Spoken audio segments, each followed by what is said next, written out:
আপনারা যারা বিদেশে আসবেন অনেকেই চিন্তা করেন যে আমি যে বাংলাদেশের সিমটা ইউজ করি, এই সিম দিয়ে তো আমার অনেক কিছু করা, যেমন ধরেন ব্যাংকের অ্যাকাউন্ট, ফেসবুক, জিমেল, বিভিন্ন ধরনের অ্যাকাউন্ট করা।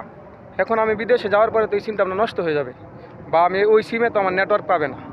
তো ওইটার জন্য আপনি বাংলাদেশে থাকাকালীন একটা কাজ করে আসতে পারেন, যে কাজটা করলে আপনি বিদেশে আসার পরেও ওই সিমে নেটওয়ার্ক পাবেন, মেসেজের কার্যক্রমে আপনি সব কিছু করতে পারবেন। কলিং ফ্রিতে কল হবে না, আপনার ফ্রিতে এসএমএস টেসএমএস যা আছে সব কিছু আপনার সিমটা চালু থাকবে। মাসে মাসে আপনার রিচার্জ করতে হবে, রিচার্জ করতে পারবেন, সব কিছুই করতে পারবেন। তো সেই ক্ষেত্রে আপনি যে সিম ইউজ করেন, এই সিমের যে অ্যাপস আছে, যেমন গ্রামীণের জিপি অ্যাপস, বাংলালিংকের বিএল অ্যাপস, এয়ারটেলের এয়ারটেল অ্যাপ, মানে রবির অ্যাপ যে অ্যাপটা আছে, ওই অ্যাপসের মধ্যে ঢুকলেই পাবেন আপনি রুমিং অপশন। এই রুমিং অপশনে গেলে আপনি রুমিং চালু করে দিবেন, ইন্টারন্যাশনাল রুমিং চালু করে দিবেন। আপনার যে দেশে যাবেন সেই দেশে আপনি নেটওয়ার্ক পাবেন।